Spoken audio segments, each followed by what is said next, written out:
Welcome back, ladies and gentlemen, to a brand new spoiler review. We're breaking down episode 5, The Return of the Mandalorian on the book of Boba Fett.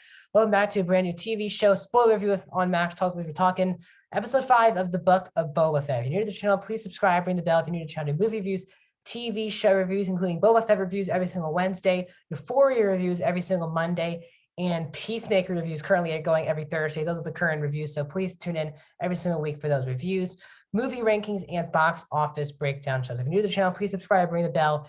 Please help the channel. Also, please comment down below your thoughts. Let me know, is this your favorite episode of the series that everyone really loved in this episode? Where do you stand on this episode? Or do you wish this felt like more like a Boba Fett episode because the show is called Book of Boba Fett? Let me know your thoughts in the comment section down below. Then please like the video, the thumbs up button. That's how you support this channel in the best way possible. So let's talk the Book of Boba Fett episode 5. As you can tell, spoilers because I have the poster of the Mandalorian behind me.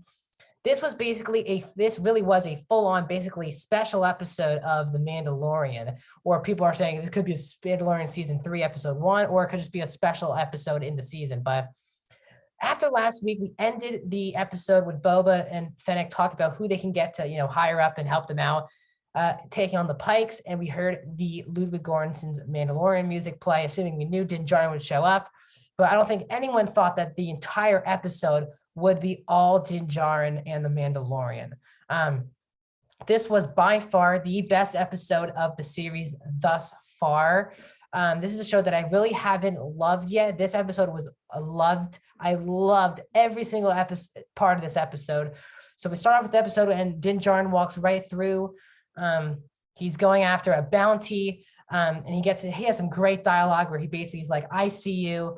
The other person's like, when the other person comes, I'll tell him that you're here. And he says, I'm already looking at the person I'm trying to kill. And it's him. He says, I got people. The dark saber comes out, because remember, he does have the dark saber at the end of at the season finale, season 2. We also learned this episode that Moff Gideon is being tried by the New Republic. So we'll see if he gets executed, or obviously he might probably escape heading into season 3 of The Mandalorian.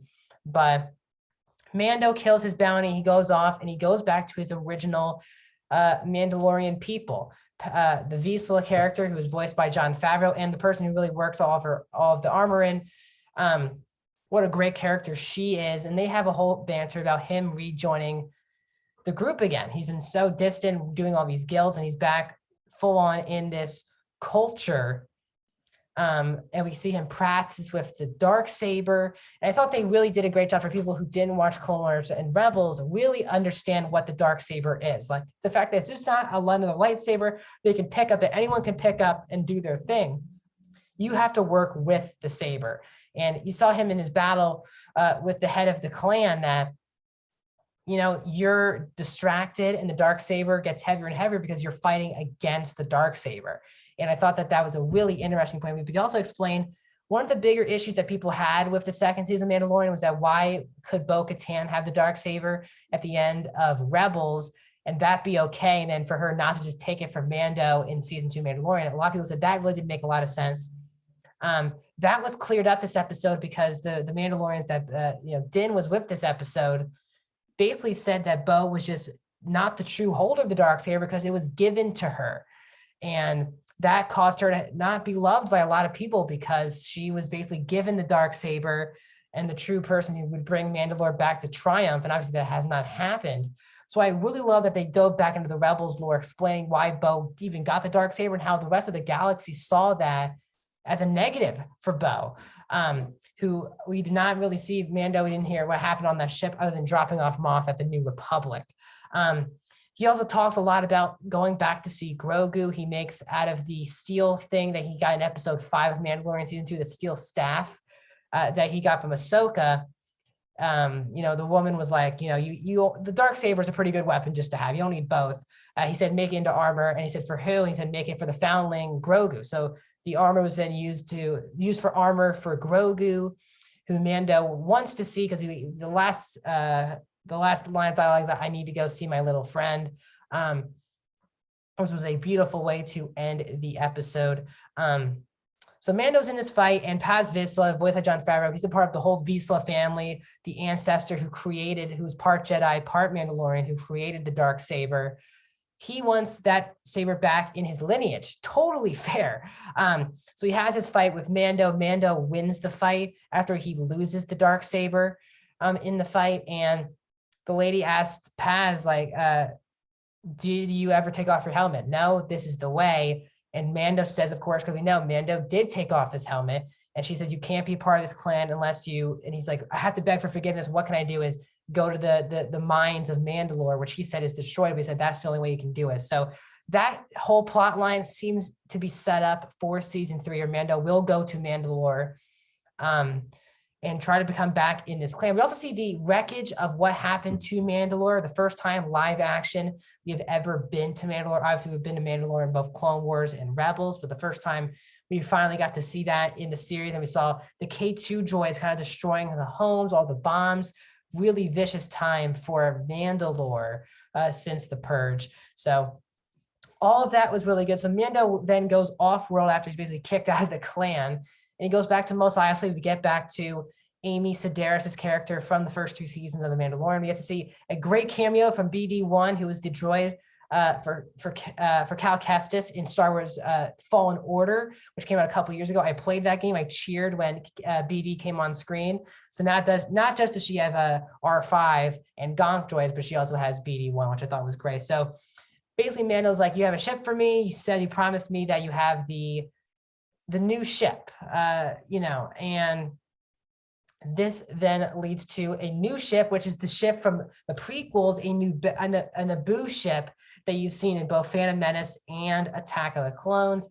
Amy Sedaris and Mando basically work on the ship together, and then Mando kind of takes on for a flight, kind of goes to Banger's Canyon, where a lot of the pod racing scene stuff happens in Phantom Menace. Then he takes it to space, and he gets caught by two members of the rebellion, and that's where one of those rebellion members, the old man on the left or the right, wherever you're looking, he talks to Mando. He's like, you kind of sound familiar. Didn't you the person who had the Raver crest?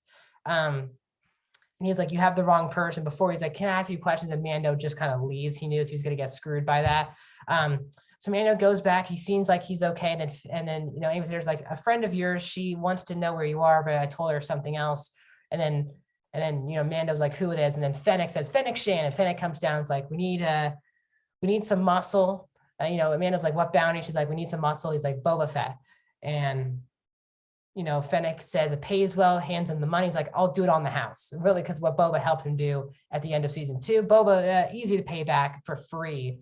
So as of now, this team heading into the last 2 weeks, we have Din Djarin, Fennec, Chrysanthemum, and Boba Fett. And obviously next week is the Dave Filoni directed and co-written episode. He is executive producer on the show, but Jon Favreau solely wrote 5 of the 6 episodes, and he did co-wrote the 6th episode with Filoni. We know that Filoni is also probably going to be directing the 6th episode. So possibly Boba Fett could easily recruit Cad Bane next week, which would be huge, huge news. But this for me was by far the best episode. I want to give a lot of credit to Bryce Dallas Howard, who's been a fantastic director. She directed 1 episode in Mandalorian season 1, 1 episode that was the Bo-Katan return episode 3 of The Mandalorian, which was one of the stronger episodes of that season. And she has so far directed the best episode of this series. So Bryce Dallas Howard needs to be getting more look from a direction point of view. I know she's still acting and will be in the Jurassic World films, but this is a woman who knows her Star Wars, and a director that knows her Star Wars. And even though this is Robert Rodriguez is really baby, his executive producing it, he directed a lot of the episodes, he voices some of the characters. It's a director who just gets it, feels like more than a lot of Star Wars directors in recent memory. And she directed one hell of an episode. It's really really well directed, with a lot of fun one takes that you can tell, like one shots, like just going through like 5 minutes of just walking with Mando. It made it feel a lot more authentic and real. Some of the action was shot better. The look of the episode, some of the ships that were on in the location just look really beautiful. And I think Bryce Dallas Howard's direction really elevated this episode for not just being a good episode of story-wise and setting up Mando season 3, but her direction continues to be a huge win for Favreau and Filoni, and hopefully she comes back to direct some more, maybe just more than 1 episode in season 3 of The Mandalorian. So overall, I love this episode, by far and away the best episode, and so far the best Star Wars stuff since Mando season 2. Again, we did not get Mando last year in 2020. Again, we have not seen Mando since the end of 2020, December of 2020. supposedly next year, probably December again. We're probably going to get more late in the year next year. We'll probably get Mando season 3. A lot of Star Wars shows are coming out, including more likely Bad Batch season 2, Obi-Wan, and Andor. I think all have to come out before this Mando season 3. So we shall see when the show comes out. But as of now, it looks like Din Djarin and Pedro Pascal will be back for the next 2 episodes, a part of Boba's team. I know some people are saying, well, this is not really an episode of Boba Fett. It's really an episode of Mandalorian. It's a good side quest to take you a break of what's going on. And it was great to see Mando, and the story was enriching, really great mythology, really great action. It puts Mando not just in position to set up season 3, but also in a position to really help Boba Fett out in the last 2 episodes. So I love this episode of the Book of Boba Fett. We have 2 more Wednesdays here on the channel talking about the Book of Boba Fett. So if you're new to the channel, I've already done all 4 other reviews, and I'll see you guys